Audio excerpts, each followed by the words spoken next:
Hola, hola, estamos en vivo otra vez. Buenos días, buenas tardes y buenas noches. Otra vez to another Spanish Nerd live stream.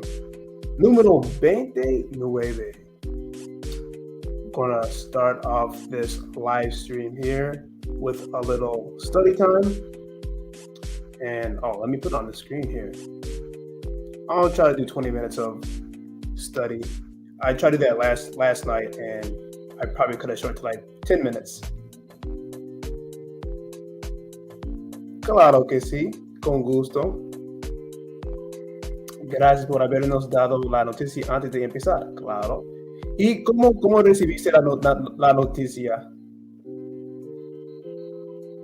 ¿A través de tu correo o como una notificación en YouTube? How did you receive the notification? Because I think there's different ways depending on what your settings are. Or there are different ways depending on what your settings are.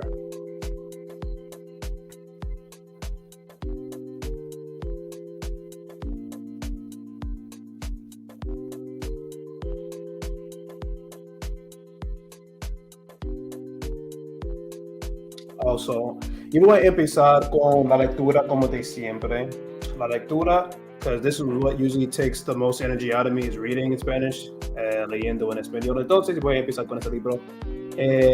La Fundación por Isaac Asimov. So this is a science fiction book that I'm reading right now.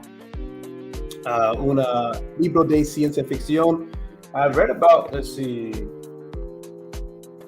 20 pages or so. 40, whatever, 40 pages already. That's pretty good. I read about 40 pages of this book so far. I'm still very confused. Estoy súper confundido de qué se trata ese libro hasta ahora. So pretty confused on what's going on. But I'm starting to see similar names. So that's kind of what I'm starting with right now. It's like, okay, I see that the same names over and over again, like the names of characters. And so, yeah, right now I'm just getting introduced to a lot of new characters, and I don't really understand what the story is about necessarily yet. But it sounds like there's going to be a lot of destruction, so they're trying to prepare for destruction. Yeah, that's all I have right now. Mucha destrucción en el futuro de esta civilización. But I really like the artwork of this book. Honestly, I don't even want to read it half the time. I just want to like look at it. It looks really cool because I like science fiction type stuff. So I like the cover of this book. It looks like a little spaceship. So that's pretty awesome. It looks kind of old too, like an old type. I think this book is from the 70s or something like that. No, 80s, maybe even 80s or quizás antes. Well, he was born in 1920. This book was in, looks like 1950, 51, looks like. So, long time ago. Hace mucho tiempo. So, I'm going to start with that. What's up, Jedi? Sean, abre YouTube and Chrome y he visto que va a empezar en 30 minutos. Okay, so otra vez YouTube. Okay, and YouTube you saw the notification. That's good. So, the notifications, they're doing what they're supposed to do. That's good. That's really good. All right, so I'm going to read for a little bit. ¿De ese trata el libro Read? Bueno, acabo de mencionar eso. I still don't really know. No sé tanto de los detalles porque solamente había leído como 40 páginas de ese libro, entonces todavía estoy analizando qué está pasando. And yeah, I'm still trying to figure out what's going on. So right now, I'm not 100% sure.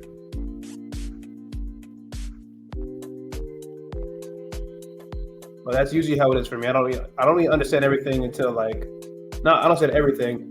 Even have like an idea, like una idea de qué se trata un libro, hasta que llegue a la mitad de un libro o después de leer 70% de un libro. Because it just takes me a while to understand things I'm reading, a book specifically. So I'm gonna read for a little bit, and then after that, we'll do a little bit of French and Spanish study. So here we go.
So here's a good example. I keep seeing this word terminus a lot, and I've had no idea like what it is. But now I'm trying to get like a little bit more information. Like this one sentence says, termina se convirtiera en algo más que una pertenencia de los historiadores de Trantor. And then Trantor is another name that appears a lot in the book. So yeah, I'm trying to figure it out. I'm trying to piece things bit by bit. But like the more that I read, I start to see more details of these different terms. I think terminus right now, or terminus, is a specific like location. But yeah, we'll see. I have to keep reading. I have to keep reading to get more understanding of what these words mean. Because they're not like Spanish words, they're more of like science fiction type names, I guess, in Spanish, if that makes sense.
Okay, then as usual, talk amongst yourselves while I'm studying here, or while we are studying. You can ask questions to each other and have a conversation. So, haz eso también. Conociéndonos. La música de fondo is just what's on the platform that I'm using right now. So I'm using StreamYard is el nombre de la plataforma, and solamente estoy utilizando la música que está en esa plataforma. Entonces no hay un nombre específico para ese tipo de música. It's just like the default music that's on here that comes with the like the platform that I'm using to stream.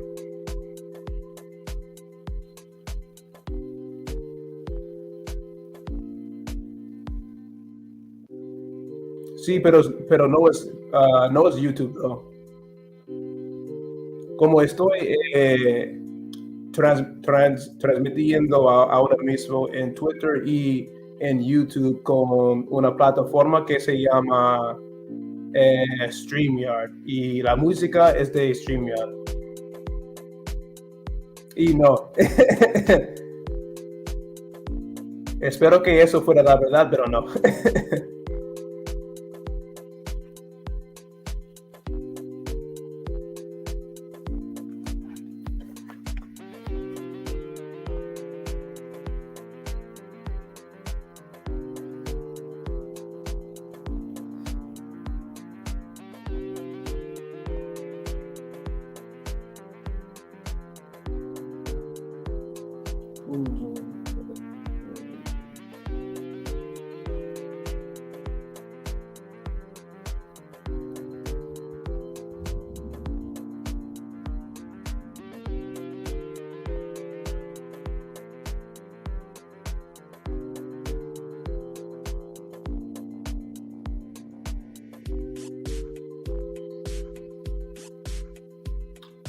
Perezosamente.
Cuídese eso, eso. Sea entera de la noticia.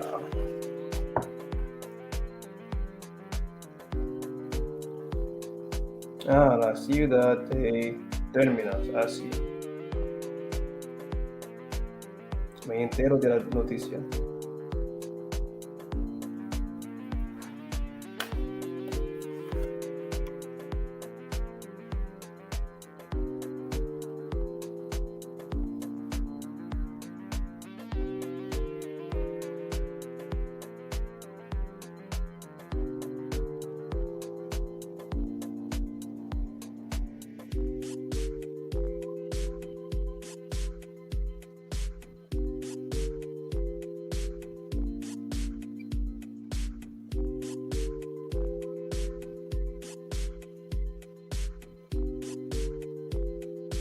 Un 14 minutos. Ok, voy a cambiar.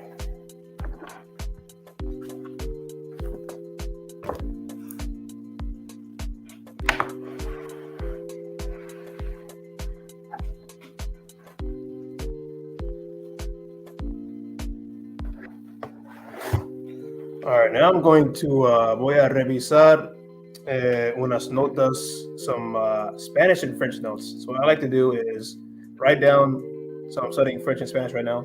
I like to write down the French, a phrase in French, and then right next to it, I'll write the Spanish translation of that French phrase. Le pondré un ejemplo. Vamos a ver.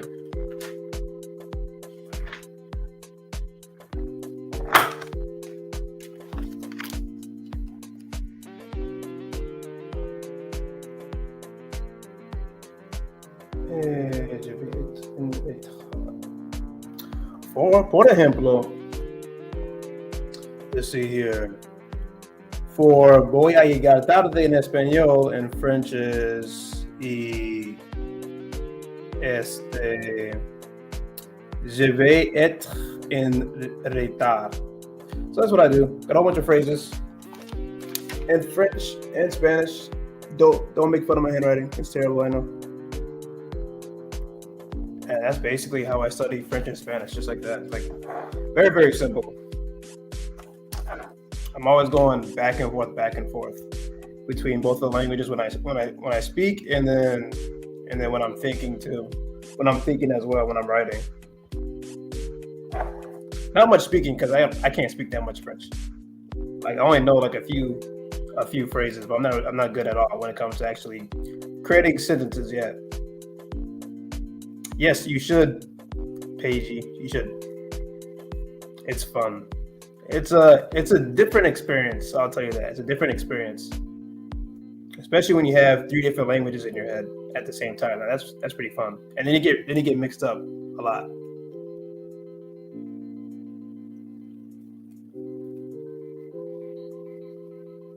but it has helped me out a lot to understand more of how it feels to be a beginner in a language, because I've been a beginner in a language for a very long time. Like with Spanish, initially started when I was 13 in class.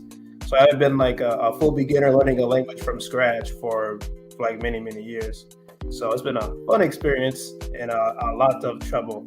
Like with basically all the phrases that I have written down right now, I can't pronounce any of these correctly. Maybe one of them I can get like semi close, but the other ones I'm mostly just guessing like what the pronunciation is for most of these phrases. And that's like the hard thing about French for me is it's not like Spanish. It's more similar to English in the way that it's like it's not really a phonetic language. So like there's a lot of E's, there's a lot of E's, there's a lot of T's that you don't pronounce, a lot of R's that you don't pronounce. So it's like super confusing. It's also very annoying. It's very annoying. Me irrita el francés, la pronunciación.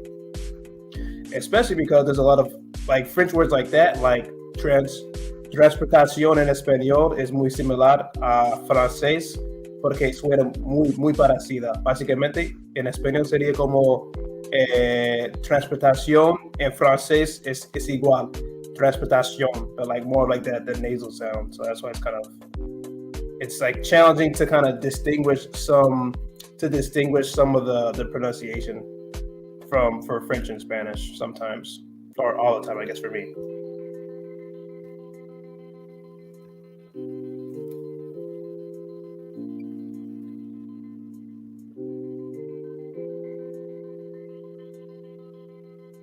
And that's why it's so hard for me as well, because I can't go letter by letter like I can with Spanish. With Spanish, it's like easy for me to go letter by letter, but with French, it's not the same thing like I was saying beforehand, because it's less of a phonetic language.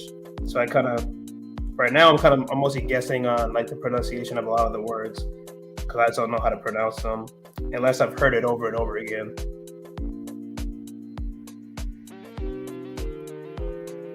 Like je suis, I can't get the R wrong. I can't get the R because it's like really harsh sound. Arrivé, or something like that.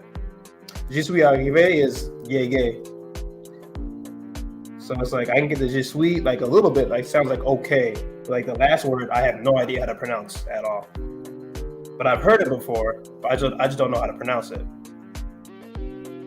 So I need to hear it over and over again before I can actually pronounce it more decently. Because right now I don't really know, and I don't know what the accents. I don't know what the accents mean either.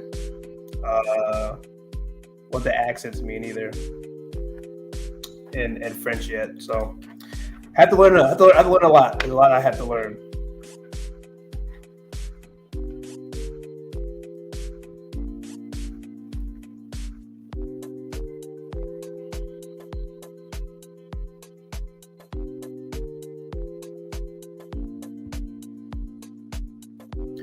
And Paige, what languages are you studying right now?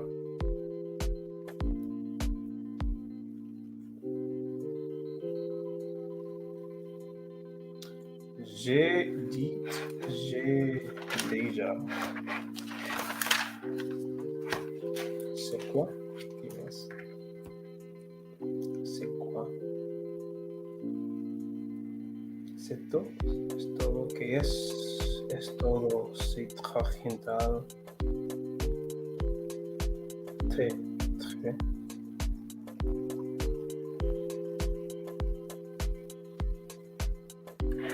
And then I keep mispronouncing bien in Spanish because bien is also in French, except for it's just pronounced differently. So instead of like bien, it's more like bien. So then that confuses me because then that pronunciation usually comes out when I'm speaking Spanish. So instead of saying bien, I say like bien. So that's the fun part of learning French. It's messing up my Spanish pronunciation.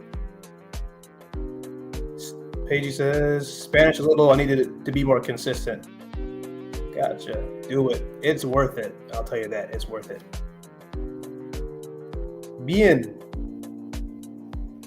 I think that's how you spell it.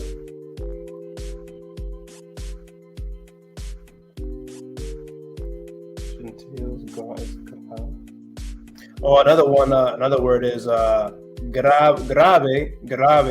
It's like serious in Spanish. And in French, it's spelled the same way, but it's pronounced differently. So instead of grave, it's like, actually, I don't know how to pronounce that one. I think it's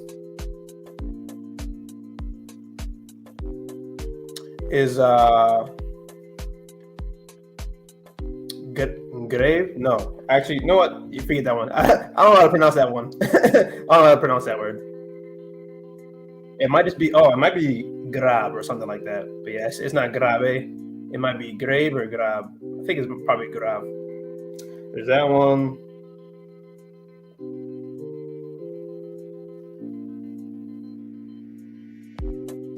And then this one always confuses me too. There's I think the French pronunciation is different. I don't know if I can say it harder. It's different, especially because if I'm used to Spanish, I've been studying it for a while. I've been speaking Spanish for a while now. Oh, it's fuerte? Oh, then I have no idea then. I don't know what I wrote down. That's what I got off of YouTube, so I don't know. Or maybe just like a como un sinónimo. Maybe it's like a synonym for it, I guess. Maybe. Another one is como vas-tu? So this one really confuses me because it looks very similar to como vas but the spelling is slightly different and the pronunciation is pretty different too. Or actually, no, it's not super different. It's a little bit different. Para una situación. Okay. Wait. Achelu, are you learning French as well? Let me quitar esto.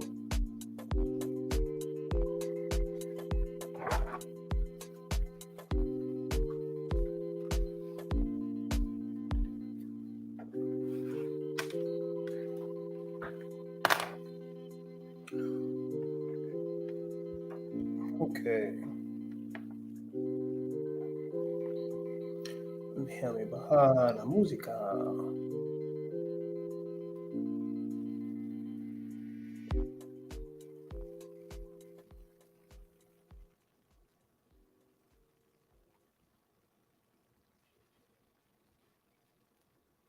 And then if you haven't yet, make sure that you subscribe to the channel. Suscríbete a mi canal.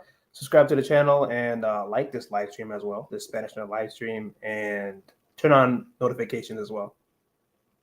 Yeah, I just turned it off. Eso fue intencional.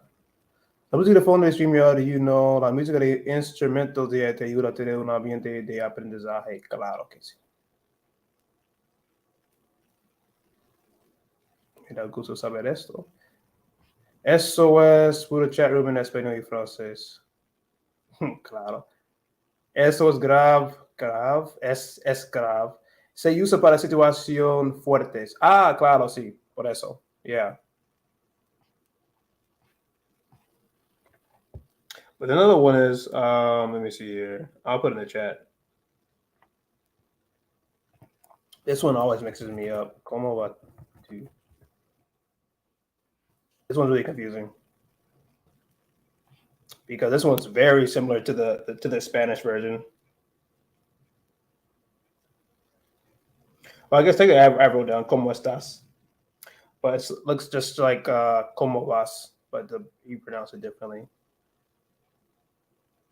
I don't know how to pronounce it properly, but I assume it's something like como va, and then again, like you cut off like the S, and then the two is very different in French too, so that's kind of annoying. It's like tu instead of tu or tu. So that's really difficult for me too, is like separating those the two twos. Tu in francés and tu in español. Claro, ¿cómo va tu situación grave? Says Jedi. So this has been fun. I definitely need to work on my study schedule because, like with French, I haven't been like learning not as fast as I could because I haven't been dedicating too much time to it as I should. I need to switch a little bit more away from Spanish to French, which sucks. But yeah, that's kind of just if I want to learn faster, that's what I would have to do. Eso es lo que me tengo que proponer.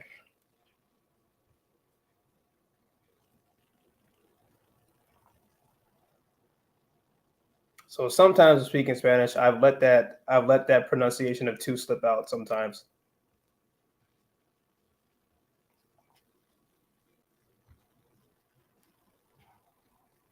And then there's also CK. I think it's one L, una L. L. Q A L. Q. Anyway, I think it's like this. Propósito. Sí, un propósito. They don't mean the same things, I don't think. But it's just like another French word. It's like quel. I don't know how to pronounce it either. But that confuses me too. Because sometimes when I'm thinking of K, like kale comes into my mind. So very fun. Different experience. And new challenges. So also write in the chat here, what languages are you currently learning right now? Déjame saber esto. Just Spanish? Or maybe English? Or what language? Or languages are you learning right now?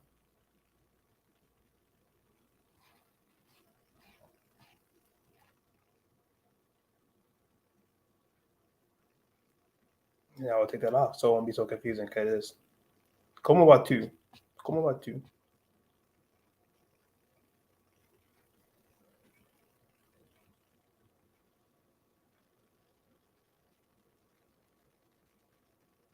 I'm only studying French and Spanish at the moment. Maybe in the future I'll learn some more. Well, no, actually I will be. After French, I would like to study German, but we will see about that. Okay. Evie, yeah, don't get irritated. No te irrita si pronuncia o si pronuncio tu nombre incorrectamente. So I might pronounce your name incorrectly, but I'll try my best. Evie says Spanish with a little French on the side. I like that. A little splash of French. And has that been difficult for you to learn both of those at the same time, Evie?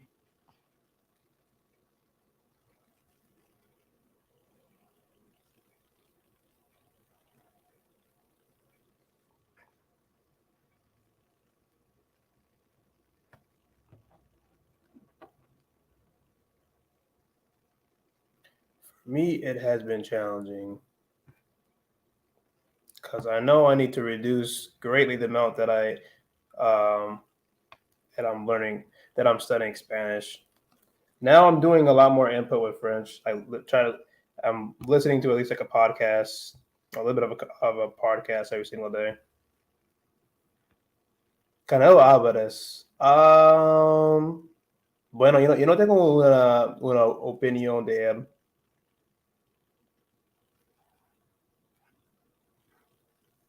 La neta, eso es la neta.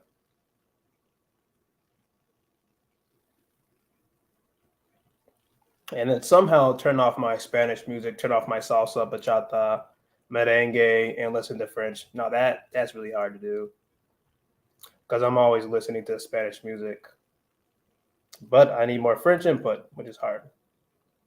A lot more French input, but I also need a lot of Spanish input as well, of course, so I can continue to improve my pronunciation and all that good stuff. Oh, reggaeton.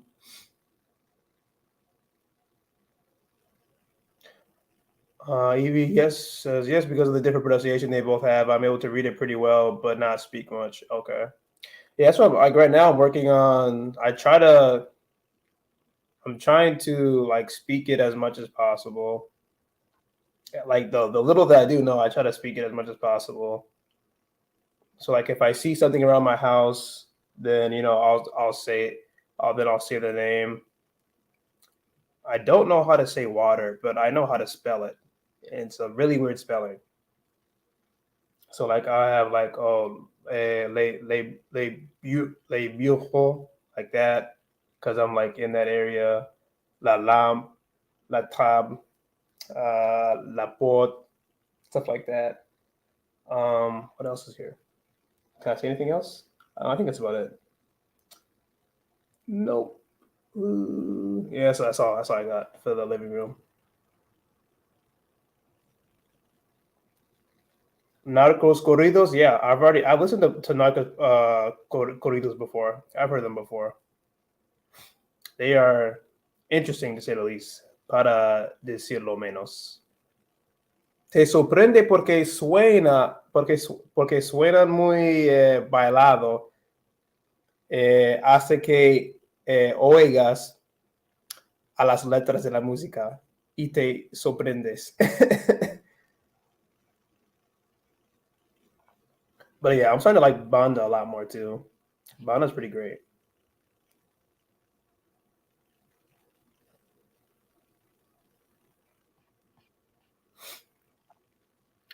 Yeah, I'm not trying to.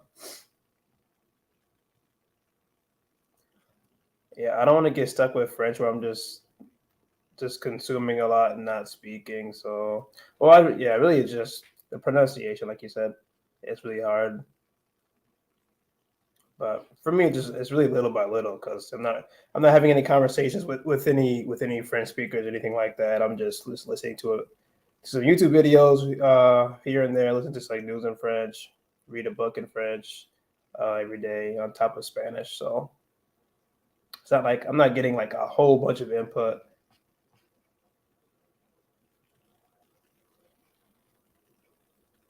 Oh, that would be a really good idea, Paigey.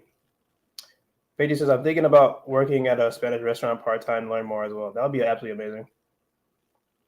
There's really like no way, yeah.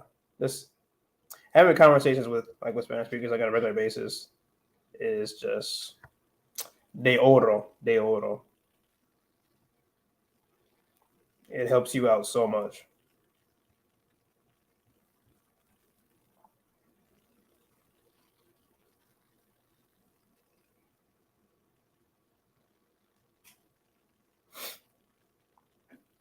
Absolutamente.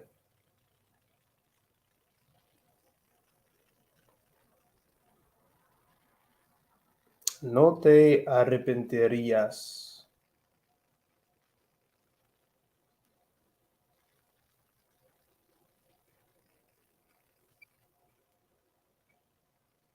Then you get to eat amazing food while you're learning Spanish.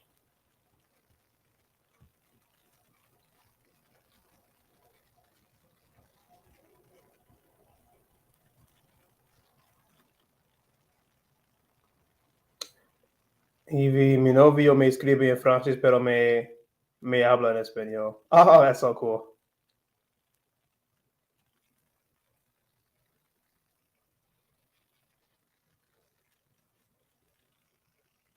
That's exactly like what I want to do with some of my friends, because I do have some friends that speak French. I speak French and French Creole. Porque son de Haiti, so they're from Haiti. But I don't really speak with them that much. Like in French, like we never speak French together. But I should be doing that. But they do speak a little Spanish, so I would definitely like to do that. That'd be kind of cool. That's like my main. That's like one of my main goals for like French. I want to be able to have a conversation in French and Spanish. So whether I'm speaking French and the person I'm talking to is speaking Spanish, or the reverse. I'm speaking Spanish and the person who I'm talking to is speaking French, and we're having a conversation like that, two different languages. I think it'd be kind of funny.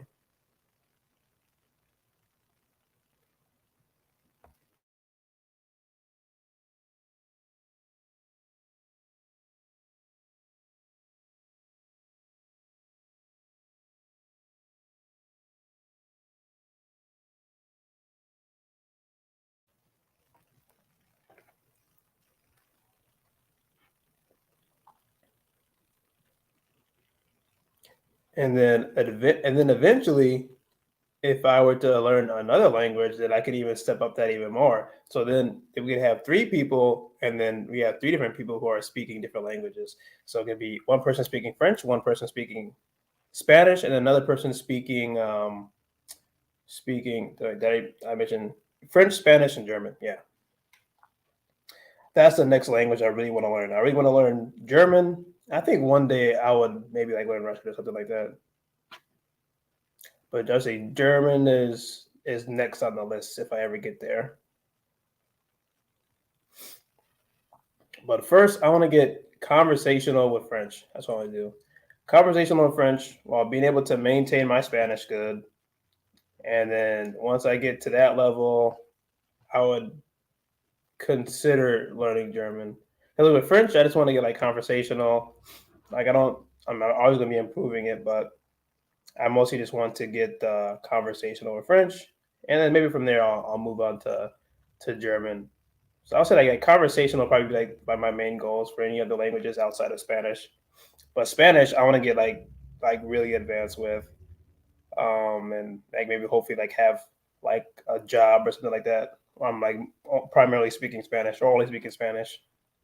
Maybe even being a telenovela. I would say como eso es mi sueño de trabajo. That is my dream job right there. Right? Is like being in a telenovela.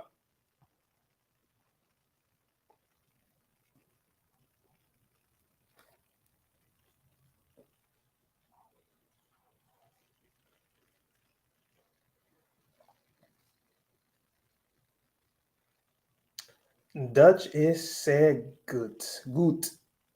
Oh, Dutch es sehr gut. That looks like Alemán es bueno. That's what it looks like. I only know one phrase in German. No, I know 2. I know was istas. I know was istas. Was istas, and I know let's see what else. I know kann ich das haben, and then I know was istas, kann ich das haben, and then what's the other one I know? Se me olvidó. ¿Cuál es la otra frase que me enseñaron? Was istas? Was istas? Kann ich das haben? Y we gates dia. Those are the only things that I know. Hey, Sean, that's actually a good question. Sean asked, ¿Por qué no inventas una telenovela? And it's funny you asked that because I actually have thought about creating my own telenovela before. You know, maybe I should. Maybe I should. And like all the actors will. There'll only be one actor. It'll be me, and then I'll play every single character in the telenovela. We'll see how that goes. Because then I get to work on my personality in Spanish. That'd be kind of funny. Look at my accent, impersonation, because it's going to sound different for every character. So that's why I think that'd be kind of cool. It's like a Spanish TV show. It's still kind of hard for me to the difference between. I asked my tutor before, but I forgot the difference between just like a regular Spanish TV show versus a telenovela, or if they're the same thing, or si son iguales. Se me olvidó.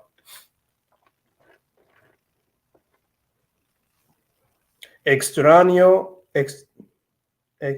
extra en español sería genial. Creo que una novela como especialización. Haz tu propio sueño. El Chavo del Ocho. What is that? I haven't seen that before. El Chavo del Ocho. ¿Es una película? ¿Es una peli o es una serie?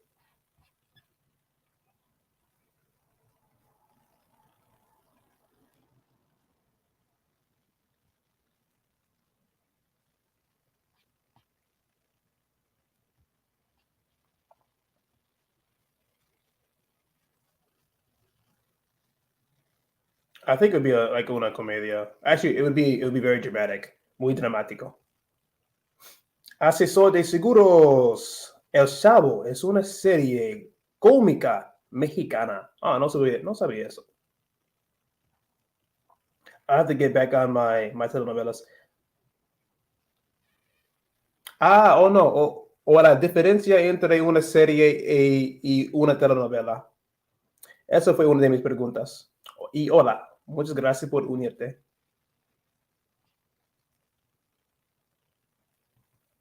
I gotta start working on my Mexican accent as well.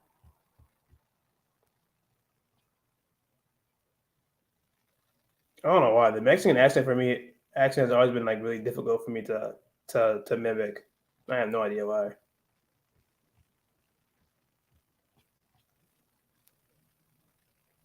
It's like challenging for me to get that tone of voice.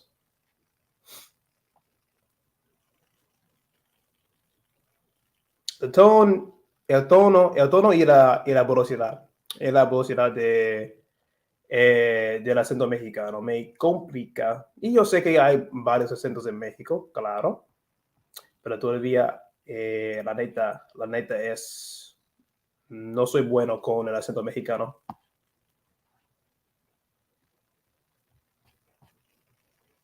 Una vez pregunté a un mexicano una serie. El do you say el Chavo or do you say el Chavo? Because there's a difference depending on what part of Mexico you're from. Maybe you're going to hear el Chavo or maybe you're going to hear el Chavo for various reasons. I always find that really funny. Maybe you will hear Chavo. Also nombre.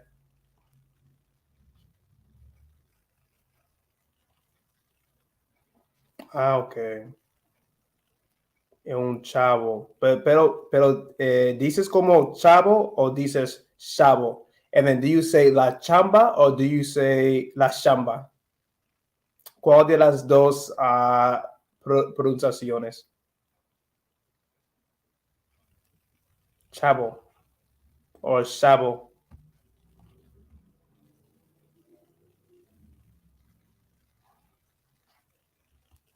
Ok, déjame buscar esa serie. El Chavo, el 8. Mexican sitcom, cómica mexicana.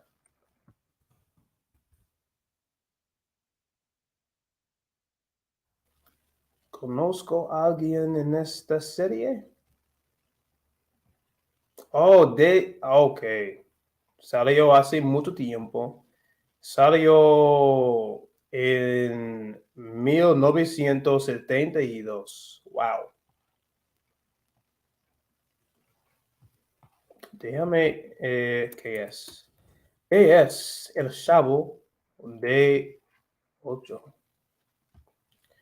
De Wikipedia. Wikipedia dice El Chavo de 8.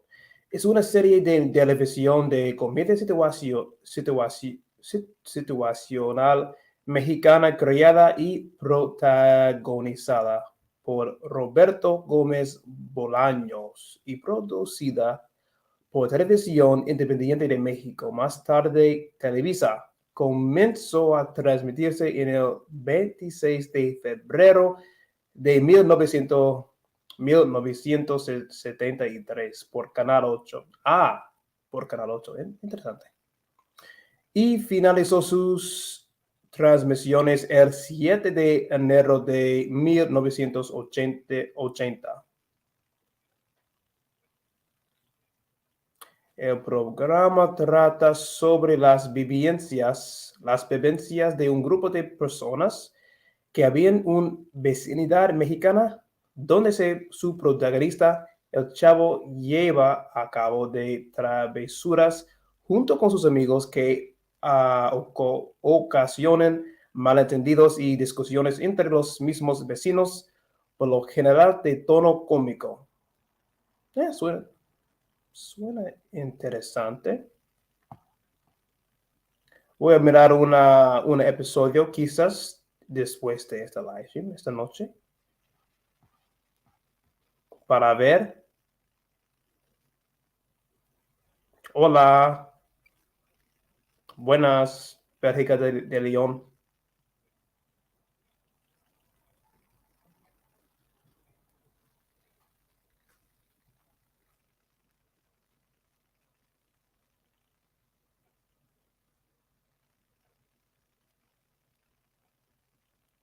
No, también en México también.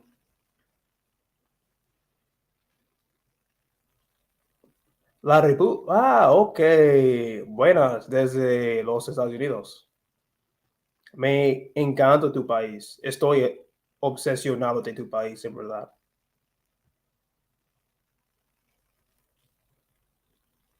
Me da gusto tenerte también.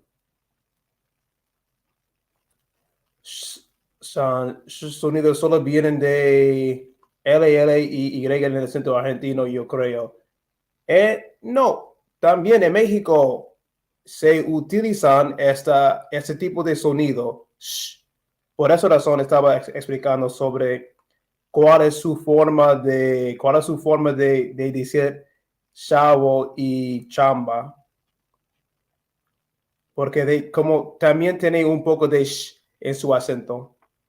Muchas gracias. Oh, first time? Oh, sweet. Ok, dígame, ¿cómo encontraste mi canal de YouTube? Bélgica de León. Déjame saber, por favor.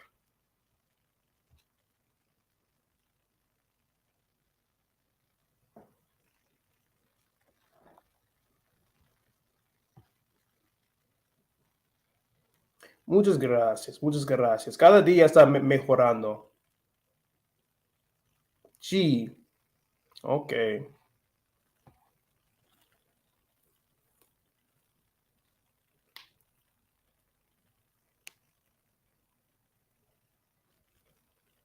Ah, verdad. Ah, ok, excelente. I found your channel right here. Qué excelente. Me alegra muchísimo. Me encanta conocer más gente que está siguiéndome. Eso me hace súper feliz. Me pone feliz, me hace feliz, me pone feliz. Eso siempre me complica en español. It always makes me confused. Me hace feliz, me pone feliz. So many different ways to say things in Spanish. So many different ways. Tantas formas, tantas maneras, tantas formas, tantas maneras de decir la misma cosa, la misma vaina. Aprende el idioma maya. I've been learning some things. Yeah, I've learned that here's one. I think this one is actually I'm not sure which native language this one is.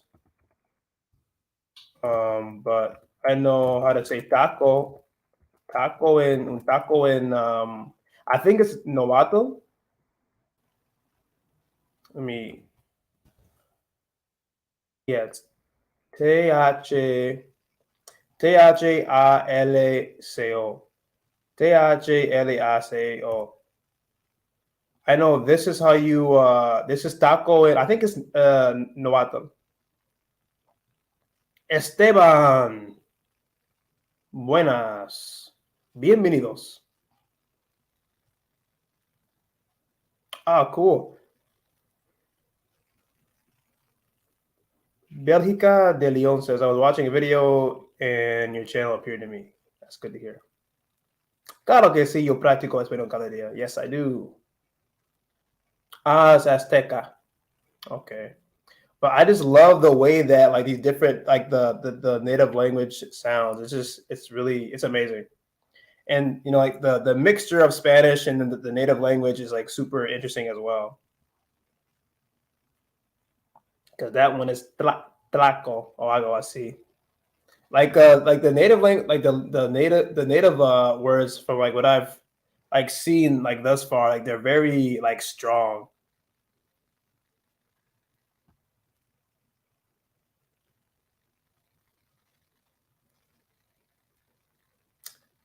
Tlaco.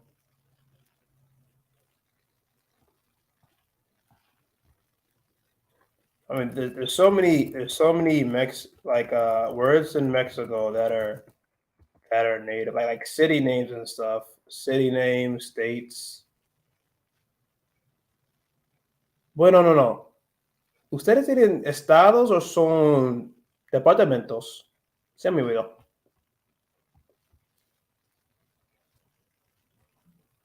Like, déjame buscar. Let me look at a map of Mexico.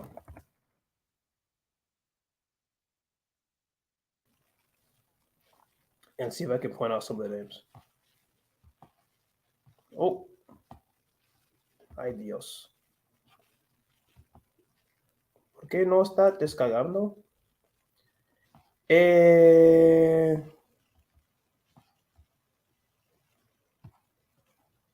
Hermosillo. I love the different I love the names in Mexico. They're really fun to say. Zacatecas. Aguas Calientes. What a wonderful place. As far as like the name, I don't know actually how it is to live there. I mean, that'd be kind of cool. I'm from Yo soy de Agua Calientes.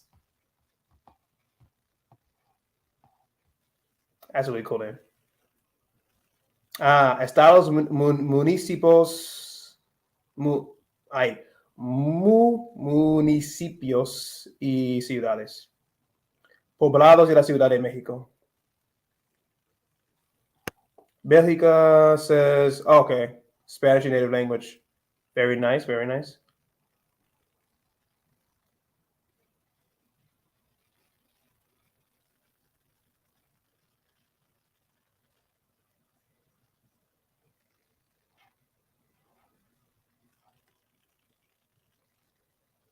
La Ciudad de México no es un estado.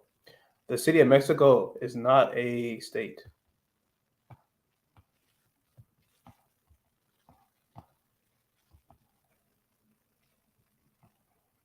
Pero eso es lo que aparece, yo creo, cuando buscas las ciudades de México. O no, los estados de México.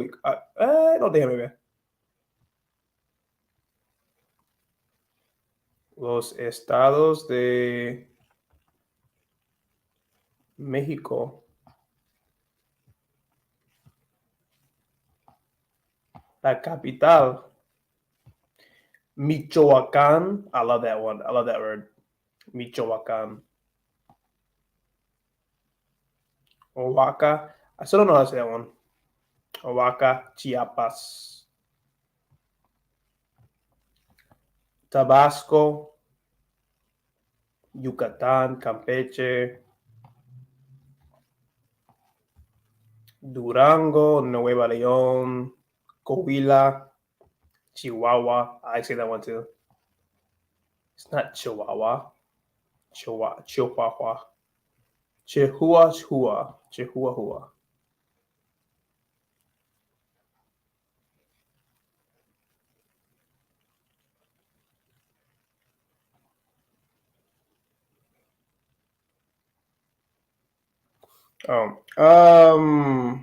Sean, ¿cómo vas a saber cuando hablas español como...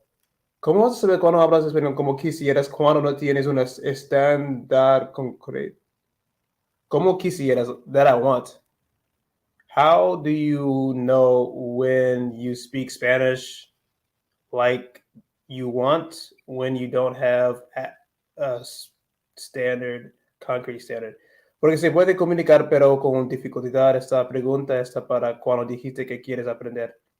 Explícame otra vez, no entiendo tu pregunta claramente. Por favor, me explicas otra forma. Francis después de aprender español a nivel avanzado.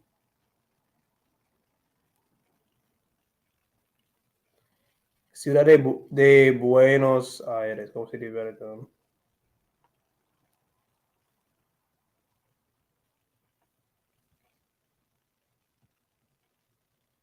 Hermosillo.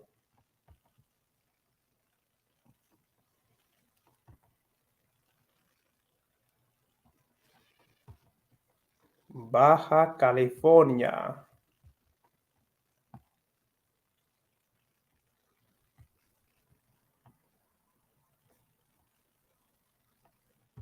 There's so much to learn in Mexico. There's a lot. I should really start practicing more learning more slang from there and stuff like that. The accent, I don't know why. I struggle with the accent a lot. Probably because I get a little embarrassed when I'm trying to imitate it, because I don't think I sound really good.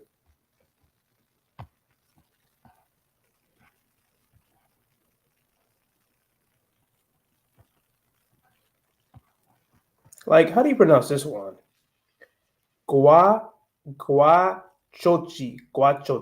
Like names like that. It's just like the first time I see words like that, it's like I don't even know. Like, what kind of word is that? Guachochi. Los mochis. Guasabe. Surutato. Culiacan. Like, these words are super interesting. Navojoa. Huatabampo. Yeah, I haven't heard that one either before. Huatabampo. I'm just like looking at the Mexican map right now. Getting lost. Or a map of Mexico. Bacalar. Es muchos extranjeros. Ah, verdad. There's a lot of extranjeros ahí. I have never heard of bacalar before until you mentioned it either. Bacalar, México. ¿Dónde está Bacalar, México?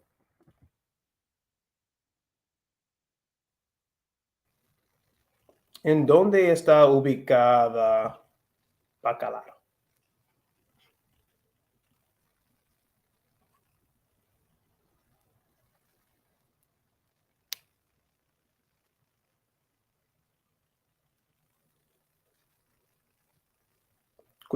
Oh, okay. Sean asks, how are you going to start learning French seriously when you want to learn Spanish at advanced level? But you don't have a concrete center like SCR to know when you can spend less, because I don't go off of that. That's why. So you want to keep learning Spanish until it's advanced. Well, I would say it's already advanced, but for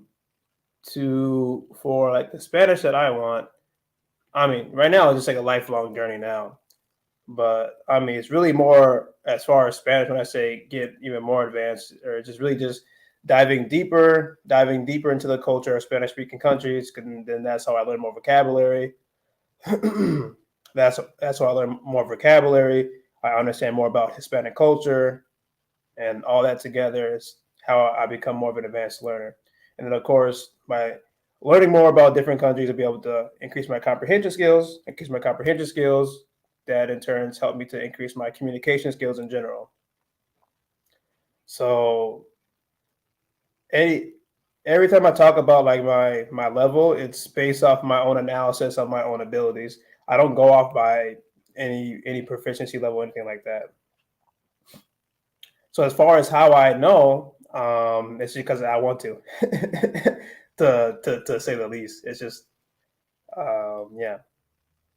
I mean, technically, I've been learning French seriously. I would say I already have been learning French seriously, but what I should have said, I guess, I want to put more time into learning French. Is what I should have said.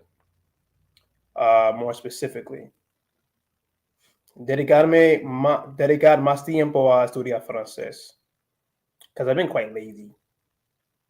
Nope, not lazy, just not focused enough. Focus more on Spanish. So yeah, I never look at any of those proficiency levels because they don't really have anything to do with me, really.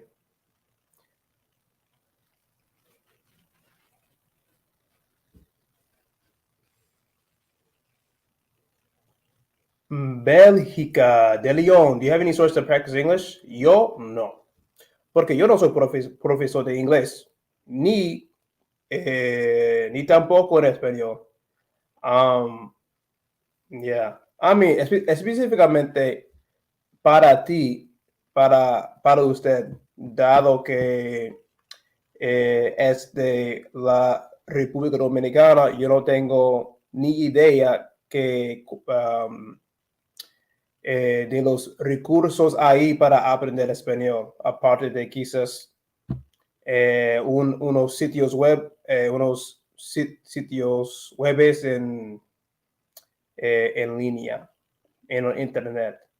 Pero yo no sé mucho en verdad. No te puedo ayudar tanto. Aparte de como una plataforma que se llama ITALKI, pero aparte de eso, YouTube, la televisión, yo no tengo nada para aprender inglés. Eso es una pregunta para quizás uno de sus amigos que viven en RD o un profesor, pero yo no sé. Desafortunadamente. Doctor HP, negro PhD. What do you know about using Anki to start learning Spanish? I guess it depends what you mean by what do I know. I know that you can use Anki to learn vocabulary and possibly pronunciation. I don't know if they have. I don't know if like if the website version has pronunciation capability. But yeah, I know it's good for learning vocabulary. That is for sure. Do I have that? I thought I had the application on my phone. Or maybe I deleted it. No, I don't. Order.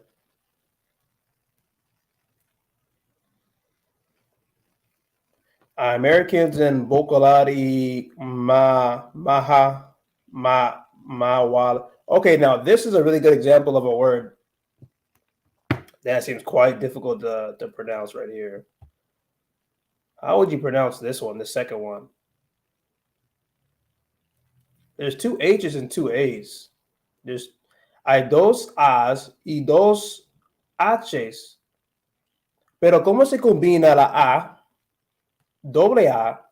¿Cómo suena, cómo pronuncia un doble A? Y ya sé que las H son mudas. Mawal. Mawal. Ay, Dios mío. No tengo ni idea. Alguno de los 7 colores. That one is yeah, that one's a head turner right there. I don't know how to pronounce that one. ¿Qué es una J? Es porque es una palabra nativa, por esa razón. Se cambia la H por una J. Okay.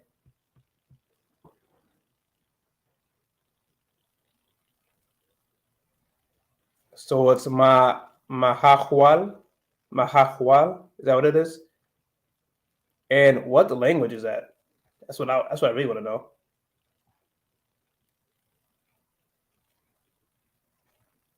¿De qué idioma? ¿De qué idioma? What language is that?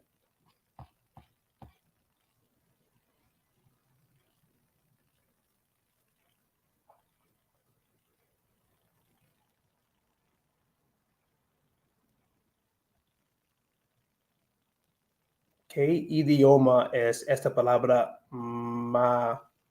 Mahahual? Another really funny one is word I've name used a lot in Mexico is this one. I put in the chat. Maya y Espanol mix. There we go. See, look at that. Got a Mayan and a Spanish word mix. That's why, yeah. So what I'm saying is like you got two A's and then you have two H's. So I'm like, yeah, that's definitely just not Spanish because like, yeah, it doesn't make any sense. And for all who are coming in, so you think Spanish diction is better than Anki? Well, I think those are two different things. Or maybe for like pronunciation, but like they're different because I mean they do have some. I guess they do have some decks and Spanish dict, but it's just different. So this one is okay. So Mahahual is Mayan and Spanish. It's so cool. I like how there's a lot of native words that still exist in Mexico that are used all the time. And like you can just see them everywhere. It's like really cool. And then this one's really fun too. This is a fairly common name, right? And Jedi, you might have to help me with this one. This one, I'm pretty sure is just Jimena, right? Jimena. So, como eso se pronuncia con una J también. I mean, that's what I've heard in TV shows. I've heard Jimena. Pero es un X. No tiene sentido.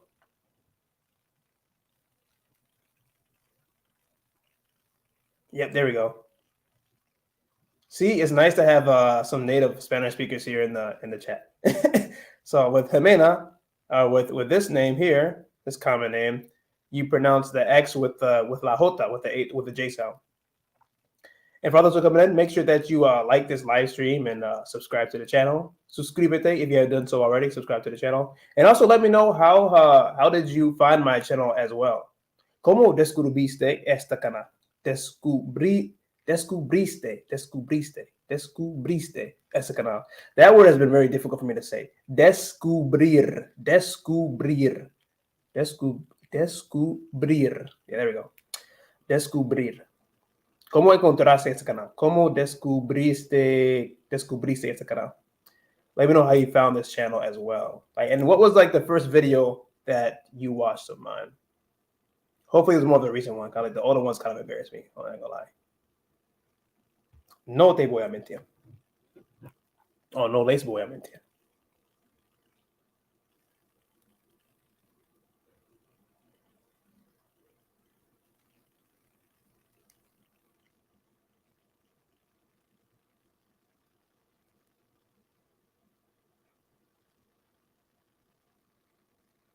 Te pido de rodillas que regrese.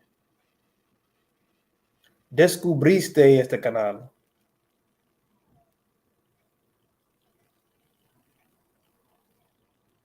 I don't like that. That letter combination like really irritates me.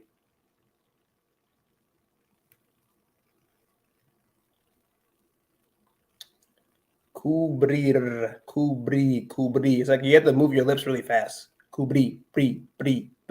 And then you have to widen your mouth to say like the last part. Briste. Bri.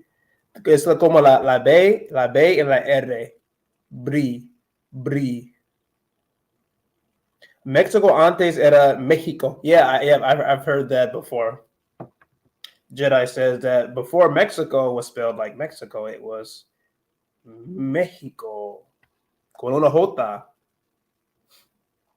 Honestly, you could have like a whole like Spanish lesson just on like Mexican Spanish like that. It's like, oh, you can change the H for una J. Se puede cambiar la H por una J. Se puede cambiar la X para una J.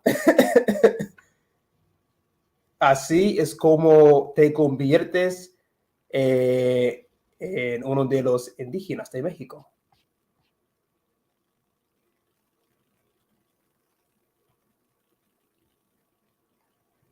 Ajá, debo descubrir. Claro que sí. Pero antes se escribía como México. Eso cool.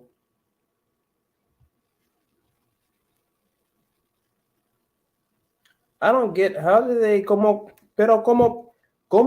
hicieron? ¿Cómo hicieron eso? ¿Cómo cambiaron las letras así?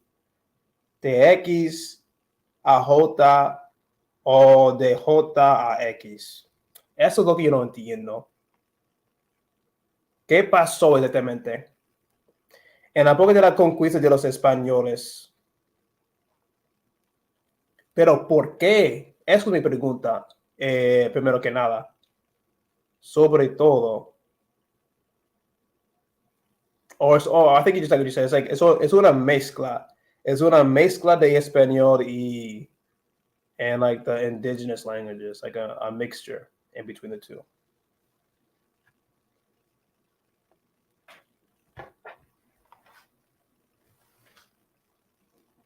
Oh yeah. Also, check out the links in the description of this live stream as well if you want some French or Spanish resources as well. And then if you haven't yet, check out my my Spanish book haul. My Spanish book haul because I have some links to my newest books that I've recently bought. Which ones? Not that one. This one is not on there. Which one? These ones are. So these ones, I bought that one last year. So I bought these ones recently. I bought these books about a few weeks ago. I think another one somewhere. I think a few more. At Barnes and Noble. And I did a little Spanish book haul. So make sure you watch that video. Then you can find some links to those books. It's not a lot, because I'm trying to como yo quiero llenar mi estantería. Por esa razón, yo quiero llenarla. O mi librería, estantería o librería, donde se colocan los libros. Siempre se me olvidó. Es que los españoles aprenden todos los idiomas de los indígenas. Creo que por eso México así lo decían. Okay. But yeah, I got. Oh no, it wasn't Costa Blanco.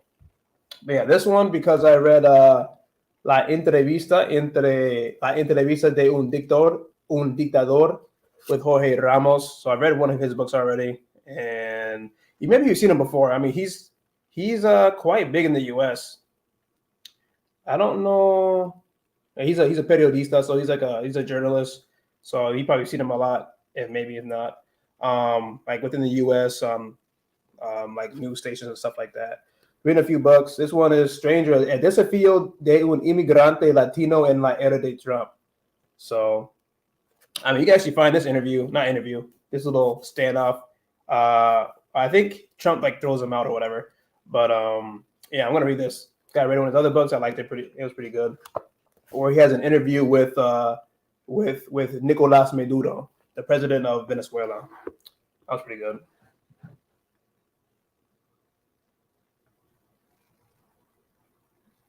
Un librero. Ok, gracias, librero. ¿Qué es una estantería? ¿Qué es eso? ¿Qué es una estantería?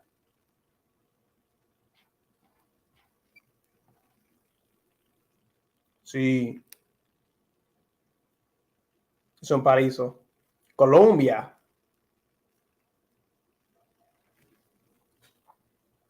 And I got 1984.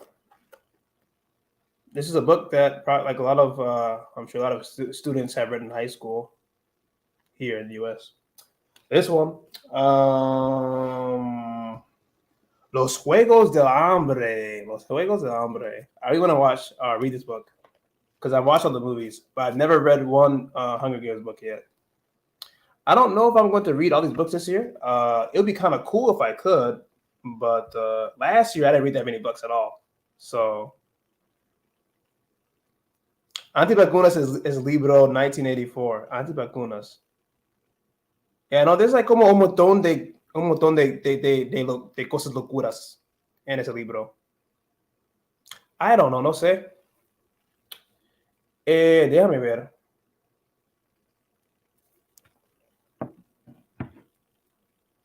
Oh yeah, I already showed this book already. The one I'm currently reading is La Fundación. Un libro de ciencia ficción, a science fiction book. I mean, look at the cover. Like, me encanta el arte, el azul, el amarillo. Entonces, como cuando lo vi en la librería, me llamó la atención inmediatamente porque mira, es tan brillante, y buenos colores, y también como yo soy niño, porque me encanta como los spaceships. No sé cómo se dice spaceship en español, pero eso es lo que hay en la en la frente de ese libro. So let's go read it right now. And I'm a nerd like that. I like science fiction stuff. And then I said I was going to read this one next, but I bought this one last year, but I haven't read it yet. I might read it next. Yo no soy tu hija. Yo no soy tu perfecta hija mexicana. So I said I was going to read this first this year, but I didn't. I've heard really good things about this book. That's why I bought it. So we'll see. Pura antennas 5G. That's funny. Lorena, me da un golpe en el brazo.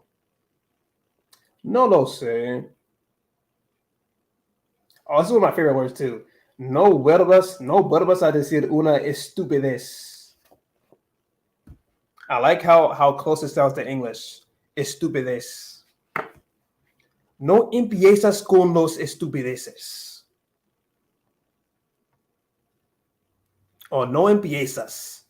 Eso también es muy similar a inglés. No empiezas. No empiezas. Don't start. No empiezas. I've heard that on the telenovela many times.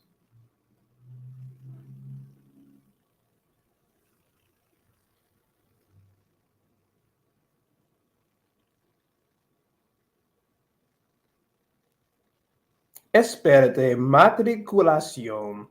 ¿Qué es? No sé qué es eso. Dibujos.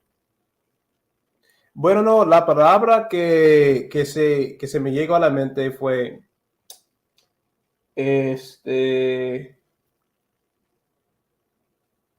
no es cobertura, como la frente de un libro. Como empieza con la C. Like it starts with like with a C. I can't remember the word right now.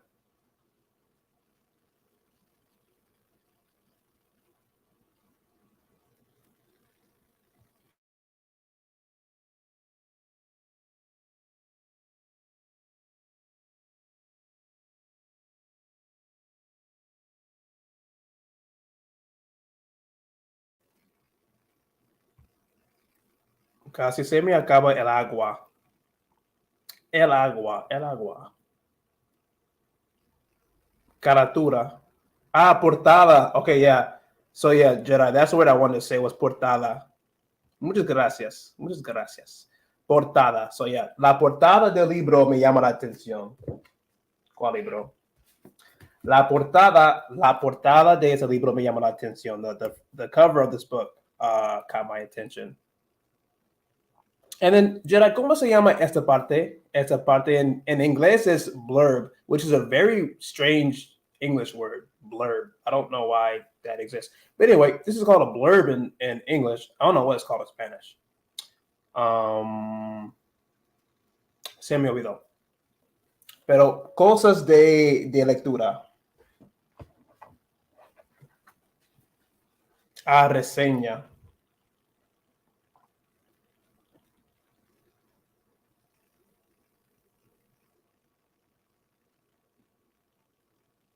Ok, reseña. Portada y caratura. Oh, that makes sense. Cara has the word cara in it. Of course. Cara. Like this, como esto es frente en español. Como eso me da mucha risa. Frente, la frente. Reseña.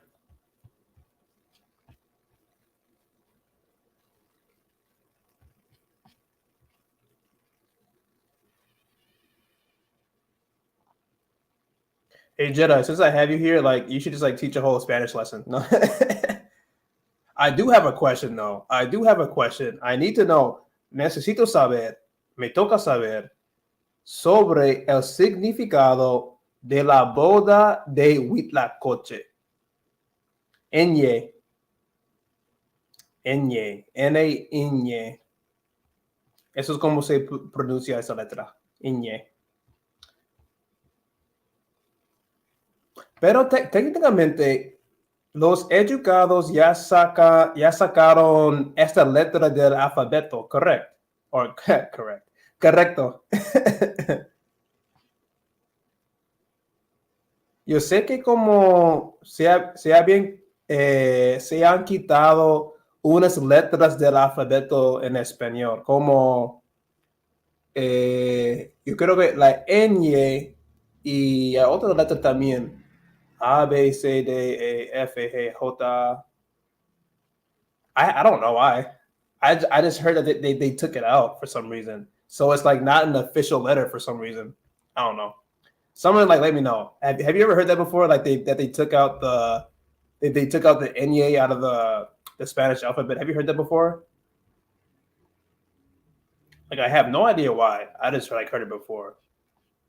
Like it's still pronounced, but they say they just took it out of the alphabet for some reason. I don't know why. The abecedario. Abecedario. Abecedario. Algo así. MNNOPQRSTV There's one more. A B C D E A B C D F G J K. Oh, maybe we're just the N. I don't know.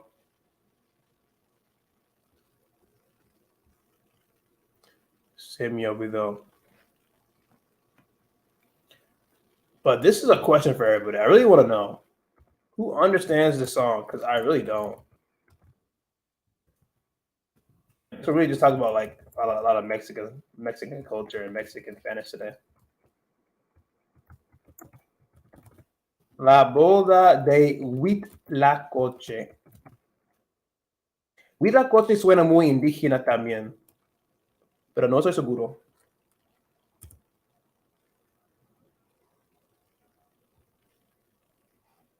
La boda de Huitlacoche. ¿Cómo me enamoré de esta canción? But I'm not sure what it means. Como el significado de las letras o de la letra de esa canción me confunda. Oh, I messed up. Darn it, my Spanish.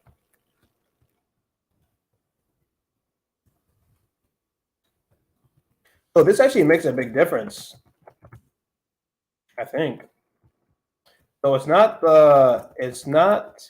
la boda de Huitlacoche, it's la boda del Huitlacoche. So that's actually that makes a difference. La boda del Huitlacoche.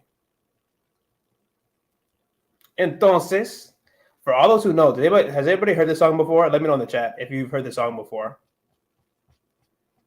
Because I really want to figure out like what it means. Because there's a lot of words that I don't know in this song, so I'm just trying to figure it out.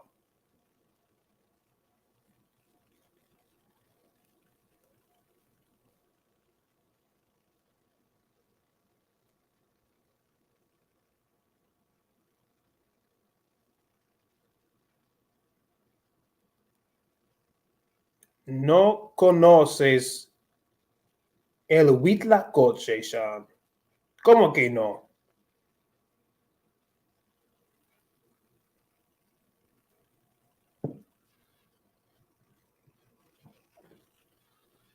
Anybody know? Does anybody know about el Huitlacoche? The song and not the food specifically.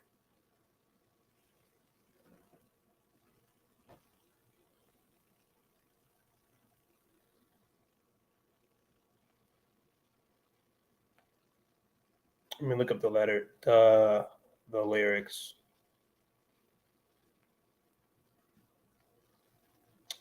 Porque yo escucho las canciones que me gustan. Bueno, pues deberías gustar de esa canción también.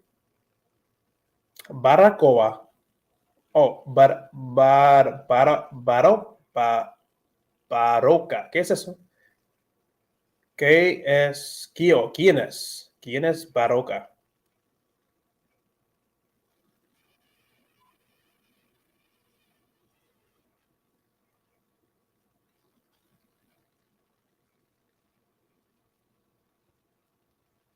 La letra de Huitlacoche. La boda de Huitlacoche. I'll just like, let's see. Say some of the words that are in the song that really confuse me. Let's see. Oh, letra. Letra means lyrics. La letra, but also letters.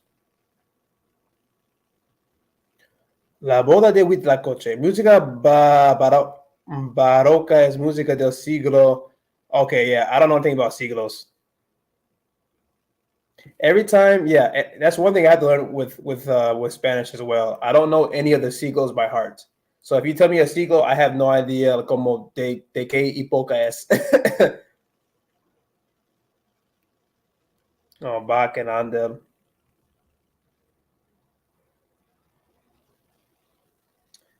La boda la celebraban en la selva del coyote. Okay, I know what that means. Pero como las próximas líneas de esta letra, no sé, estaban los guajolotes cantando bien neciototes, estaba bien borrachotes. Well, borrachotes sounds like borracho, but I don't know what borrachotes means. Or tecolote, or mitote. But at least they sound kind of similar. Similar. That's kind of funny. Guilotas, Piodrota, Coricaminos.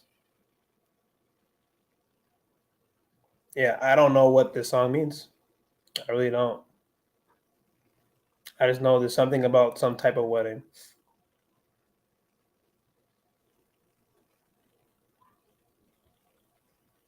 But with the rest of the words, I'm lost. Completely lost.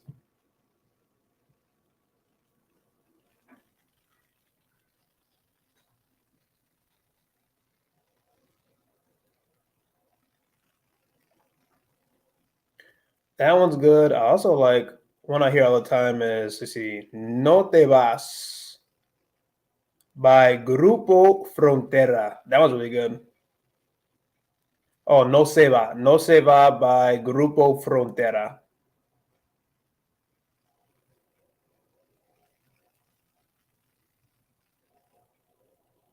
And then I'm starting to like a lot more mariachi, banda, corridos.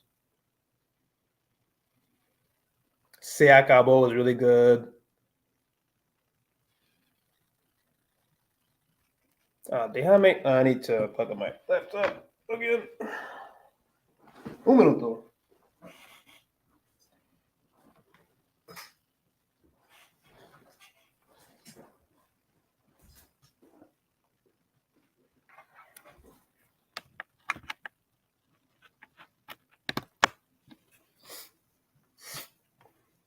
Pero explícanos un poquito, Sean.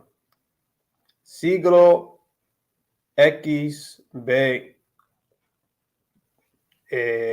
2.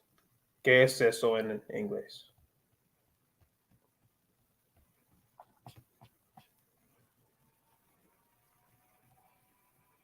And for all those who are joining in, make sure that you like this live stream. Suscríbete a este canal. Subscribe to this channel. I would greatly appreciate that. And let me know how you found this channel as well. The 17th century. Oh, tiene sentido. Okay, so I guess es parecido al inglés, porque tenemos la X. Bueno, primero tienes que saber cómo leer ese tipo de letras. Tenemos 5, no, 10, tenemos 10, porque X es 10, y la B es 5, and then, yeah, and then 2. So 17. I get it. Okay, finally, I can read it. I know how to read it in Spanish now. That's awesome.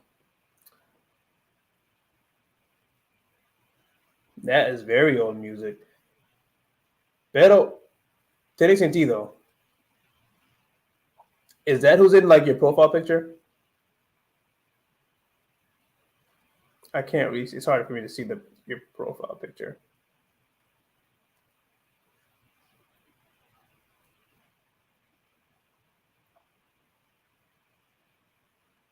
Also, let's see.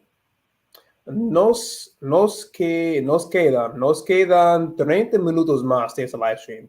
So we have 30 minutes left on this live stream. So we're gonna go up to the 2 hour mark. A las 2 horas se acaba esta live stream. So 30-minute little advisor for you.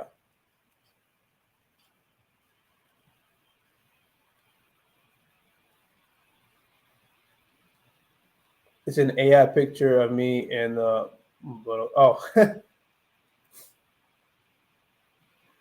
yeah, I can't. I mean, right here, what I'm looking at right now is like extremely small, so I can't see any detail at all.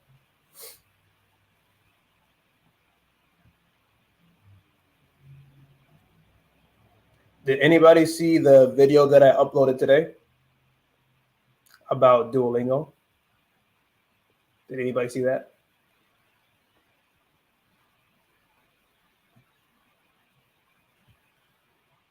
Because if you did, I would like to get your opinion on that. It's really short. It's only like 3 minutes long.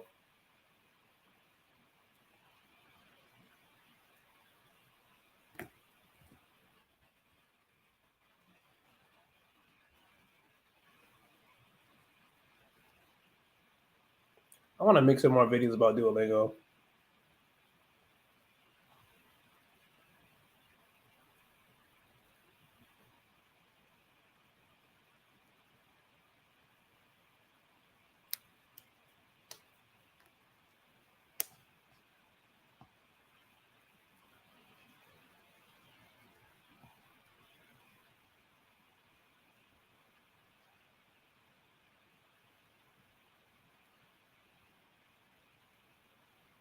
Oh, you did see, huh? What'd you think?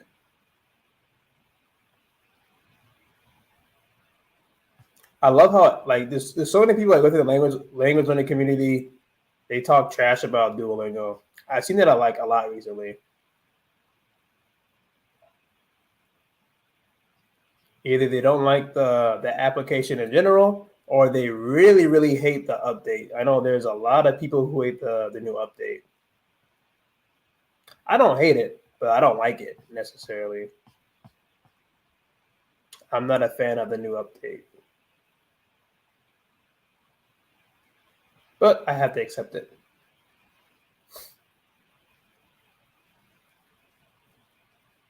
Centones en bacalar puro.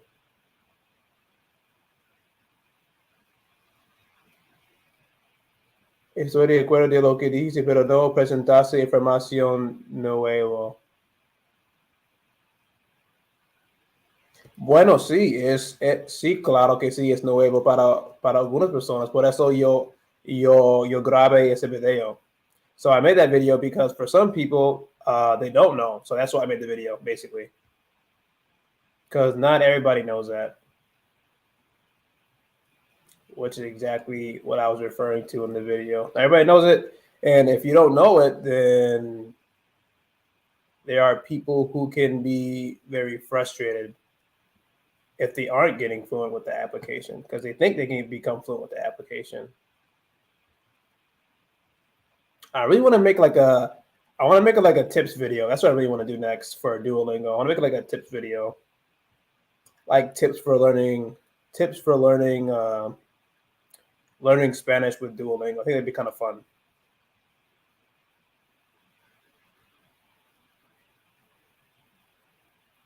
Yeah, I'd recommend Duolingo.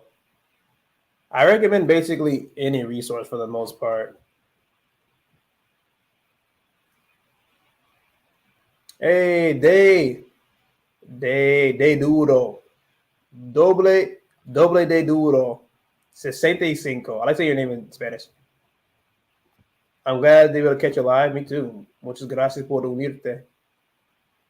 Pero algo de Duolingo no va a ser algo. Oh, okay.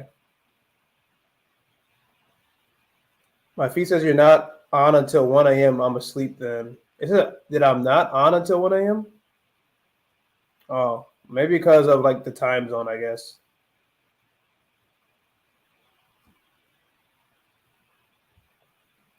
Did I ask? ¿Cuántas palabras en español do you know? No tengo ni idea. Y estoy seguro que nunca me me atrevería a contar la cantidad de palabras que yo sé. No tengo un deseo para hacerlo. No. Eso tomará demasiado tiempo. I don't know who knows that. Unless you know like maybe 50 words, 100 words. I don't know how many people actually know like the quantity of words that they know. That's a lot. Exacto, un tips video sería genial. Okay, sweet. The first tip that I would give for Duolingo is that you can actually learn a lot with Duolingo. You just have to know how to use it appropriately, basically. Well, not appropriately. You just have to, como tienes que explorar con la aplicación y cómo utiliza la aplicación. Es como hay algo que tiene que acompañar la aplicación. For example, like some people may just use Duolingo, the application itself, right? You might do some lessons every single day, you know, that kind of thing. And it's really good and everything. But one thing I would suggest is take notes. And that's actually something that I've been doing with French, actually. So I get my notebook for each of the sections. I'll write down the sections. I write down the section that I'm in. And then I'll actually write down the phrases that I see in Duolingo. So then it's like you'll have, you have it written down. So you don't have to actually go into the app and then, wait till you get to a certain sentence to actually remember it or, to practice it. But you can have like a list. You're going to have a whole bunch of sentences already in your notebook that you have that you can go and review. And then, of course, I think taking notes while you're there is really helpful as well. Taking notes while you're like reading Spanish and then taking notes, because every time you take notes, that helps to develop your memory more. So that's why I'd recommend that tip. So instead of just, going to doing a lesson, you just, going through the lesson and clicking on it and things like that. Clicking on things either on your phone or on your computer, you're going to take notes as well, because it's going to help stick in your memory more.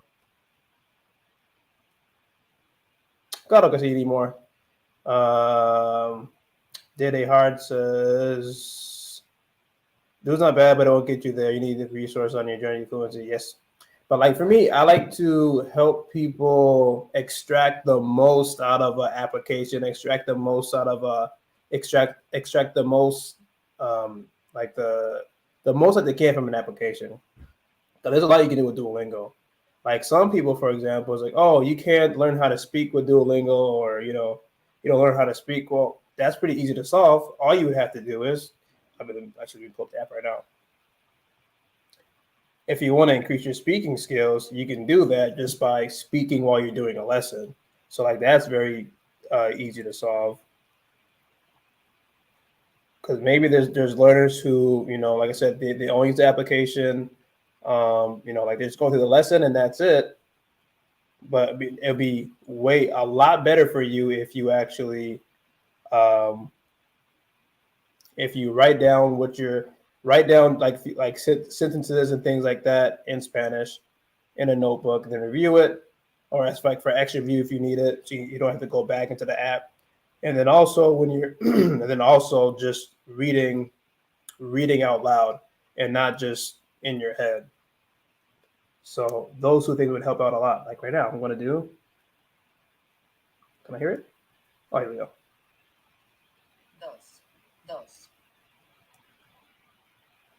Dos. And then that's what I would do. Does it have oh yeah, here's unit 3 guidebook for Spanish. Explore grammar tips. Oh, the grammar tips are actually really good in Duolingo too. I think they do a pretty good they do a decent job of explaining things. Here's one right here. All right. Key phrases for order, food, and drink. Una mesa para dos, por favor. Una mesa para dos, por favor. Un café, por favor. Un café, por favor. Unfortunately, Duolingo doesn't pay me. I wish they did. They should give me a job for doing this for them. Yo quiero una ensalada. Yo quiero una ensalada. Un sándwich de pescado, por favor. Un sándwich de pescado, por favor. You know what? I actually haven't had a fish sandwich in a very long time. That sounds really, really good. A fish sandwich sounds amazing. But yeah, those are like two things that I would do. And then like actually all these sentences right here, I would write down in a notebook. Una mesa para dos, por favor. Un café, por favor. Yo quiero una ensalada. Un sándwich de pescado, por favor. And I would write all those down in a notebook. That's what I would do. And then as I'm going through the lesson, I would also speak while I'm using it.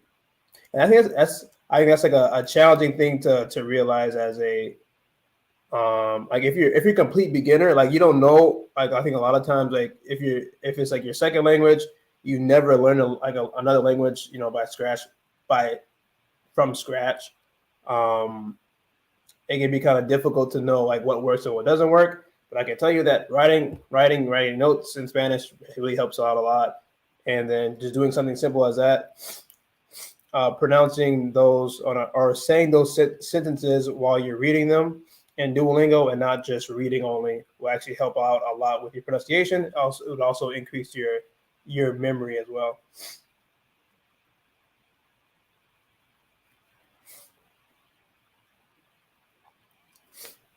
Oh yeah, I never. See, it was not bad, but it won't get you there. Oh, you said that already.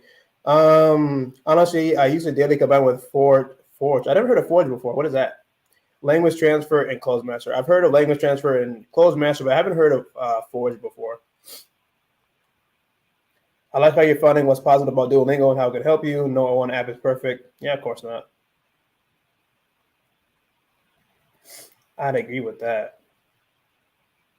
Like I said, for me, I like to, of course, with my channel, I like to give tips. That's what I like to do. I like to give tips, and then any type of resource that I have, any kind of resource I have, I like to know like as much as possible. Like the capabilities of it, you know, what can I actually get out of that resource? Now, this is something that I wish I had like a few years ago, because before I didn't know like all the capabilities, all the resources that I was using.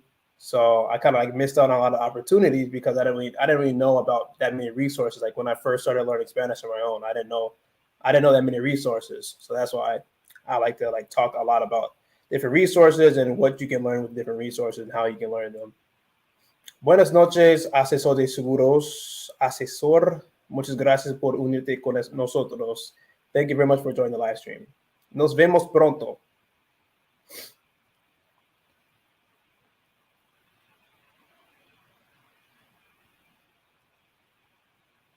Forge doble de hard says Forge is a bare bones app that helps gain a foothold on the language. Oh, let me check it out. I've never heard that one before. Forge.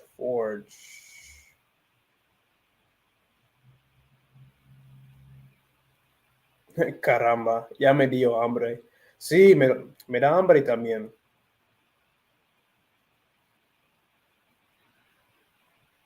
Oh, I still have to eat dinner too.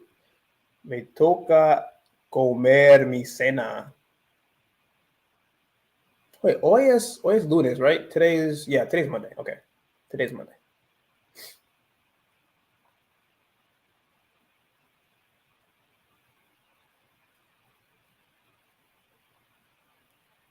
Forge.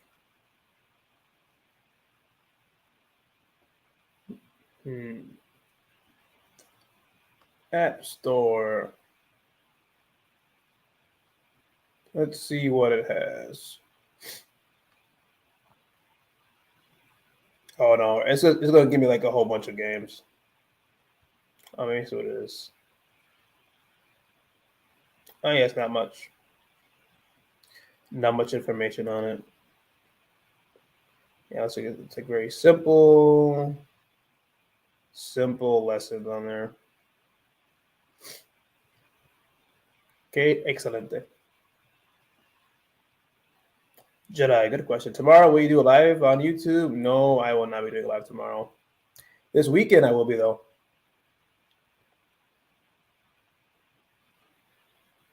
But today at time. Usually during the week, I don't do live streams. Or like, yeah, unless it's Friday. But today I have some time. Oh, it's Android, okay. But expect one on Friday night or Saturday night.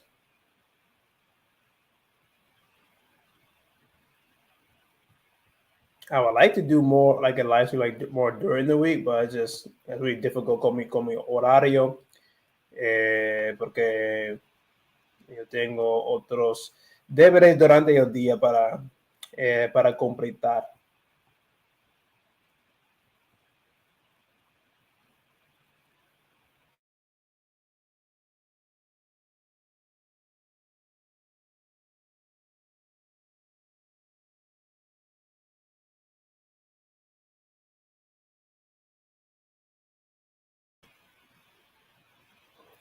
Also, don't forget that I also have, oh yeah, I didn't mention those two yet. I have my Spanish conversation blueprint that you can also download for free. That's a PDF that I created for y'all. So that's free. And all I have to do is put in your contact information, like your name and an email, and then you'll receive that Spanish conversation blueprint. I just have 5 tips I think are really useful for having conversation in Spanish, just from my experience, struggling a lot through conversations. So that's in the description of this live stream. Asesora de seguro, gracias. Nos vemos pronto. Sí, nos vemos pronto. So check that out. And then also I have a link for, apart from the books that I have in the description, I have a link for ITALKI, and then that will help you get a discount on some of your lessons. So you can check that out as well.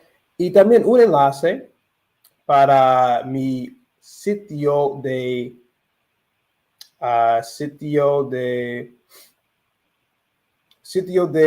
buy me a coffee. So if you like to support my channel y donar dinero y donate money, you can also do that there. On my buy me a coffee page, and that's also in the description of this live stream. I mean, now you can also, since my channel is monetized, you can also donate on individual, or you can donate in this live stream as well too. But then you can also donate on individual videos as well now. So that option is available if you would like to do that as well. Jedi, este símbolo, ¿qué significa en inglés? Significa y.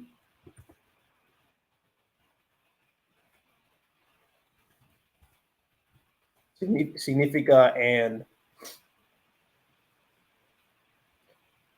Sí, de nada. Un abrazo fuerte. Muchas gracias por estar con nosotros.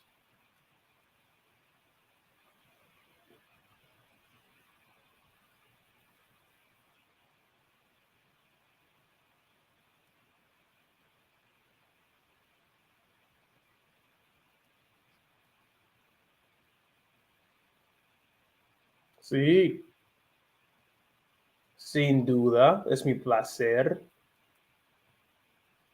Yeah, really strange word. Ampersand.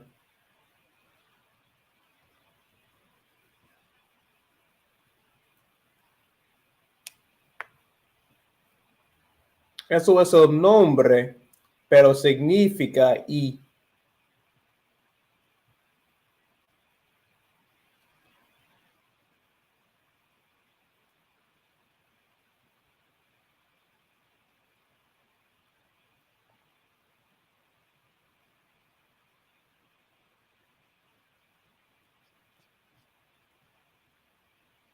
Aclarar esta duda.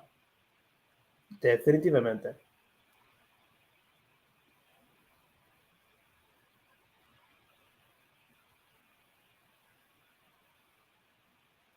I think one thing I'm gonna do tonight that I haven't done in a very long time is watch a telenovela. I have not been watching any telenovelas at all. Solía ser una letra en el alfabeto, pero oficialmente no es, pero todavía significa I. Claro. Sí, para aclarar la duda más, Jedi, este ampersand, a lo que Sean se refirió, se utiliza muchísimo en los títulos de artículos. ¿Qué dije? ¿Qué dije? Se aparece mucho en los títulos de libros y videos.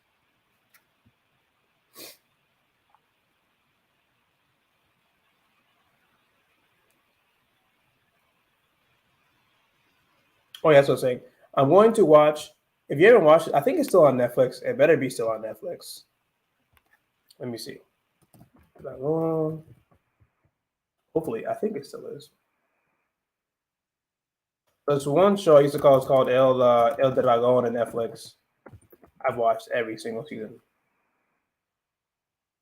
Is it still on Netflix? I hope so.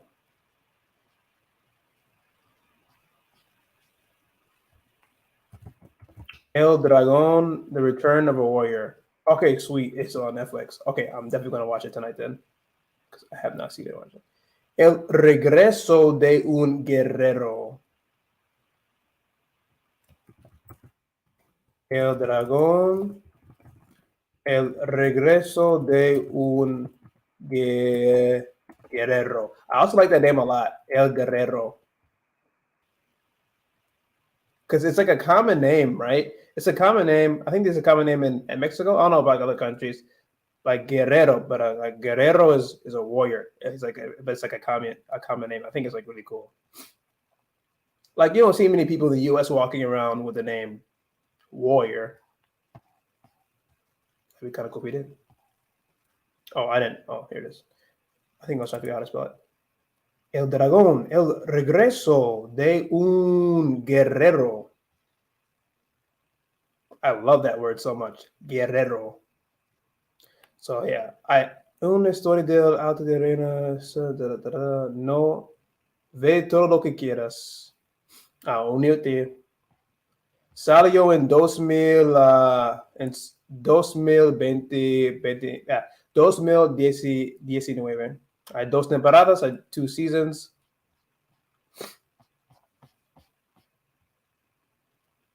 There are some messed up plot. There's some messed up parts of the plot. I'll say that. There's some. There's some. Not everything is for the faint of heart. I'll say. But it's a pretty cool show. I liked it because it's very diverse in the casting and the accents that you'll hear. It's really diverse in that sense. For example, por ejemplo, the main actor, el personaje principal, he's from Argentina. So he's from Argentina, but this is a Mexican telenovela. Then there's some other Mexican actors in the telenovela. There is some Spanish actors as well from Spain. There's two main ones. Let me see what else. There is really funny. There is a Mexican actor, but his character technically is from like Japan.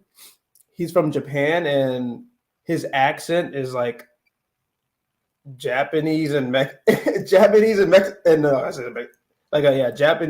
Mexican accent mix. It's like really strange. But he speaks Spanish, but like he's supposed to be like a security guard from Japan. I don't know if he grew up in Japan or if he just has something like that. But he's just like a Japanese Mexican basically. And then there's actually a Japanese, like older Japanese character as well. And he has like a very thick Japanese accent. So it's super interesting. Sí, super mixta. So yeah, there's the actual Japanese guy in there, and then he has just like a straight Japanese accent. Like straight, like his native accent, but he speaks Spanish. There's also some gringo accents in the show. Like, so there's a lot. It's really funny. And then there's a woman. She is de Rusia. She's Rusa. So there's a Russian actress as well, and she speaks Spanish, but her Spanish is absolutely phenomenal. And like she has like the Mexican accent down and everything. So her accent is really, really good. I can't wait to watch this show. I'm just getting all excited just talking about it. So yeah, she's a big part of it. So like you'll hear her accent throughout the whole series. But yeah, there's a lot of messed up stuff in this show. I'll say that there's a lot of messed up stuff in this show, if you can imagine. You know how telenovelas are; they're kind of all over the place. They got very, very crazy plots.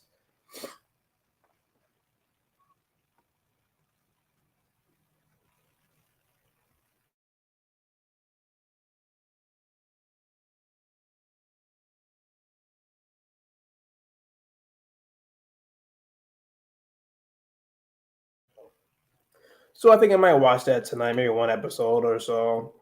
And then I also really want to watch Bolivar.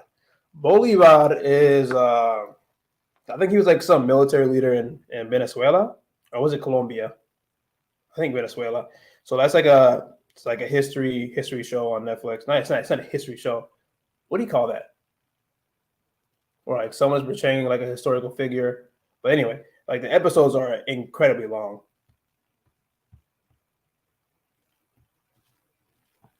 But I think that one was kind of interesting because I like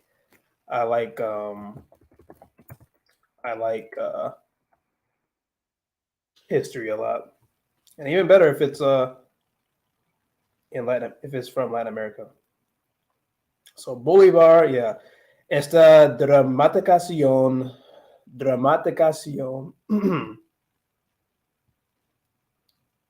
la ay Dios, la dramatización retrata la vida y los amores del general venezolano Simón Bolívar, but his name is actually a lot longer, que ayudó a varios países latinoamericanos a emanciparse del Imperio Español. So like he's fighting against Spain, Imperial Spain. So that's pretty cool. Like the episodes are really long. The first episode is 58 minutes long. The second episode is 50 minutes long. The third episode is 48 minutes long. It might as well be like just whole movies, every single episode. Episode 33 is 54 minutes long. Like it's insane. Episode 40 is 62 minutes long. Like this is absolutely insane. So yeah, if you want to watch a very long show, you should watch that one. This was only one season, una temporada, 60 episodes. Yeah. That is a lot. But yeah, I guess that's how some history shows go.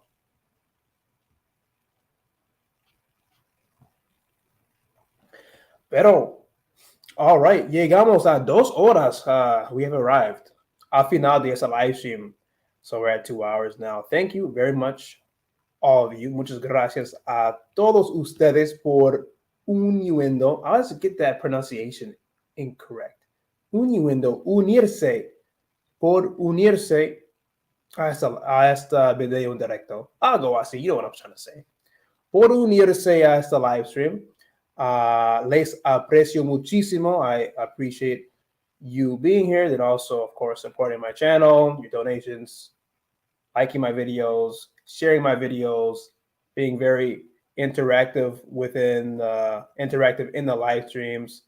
This is always fun for me. Y me levanta muchísimo. How do you say that in English? That's like almost like you lift me up. Porque me hace muy feliz tener estos videos in directo. Makes me very happy to have these types of live streams and talk with y'all. Always a good time.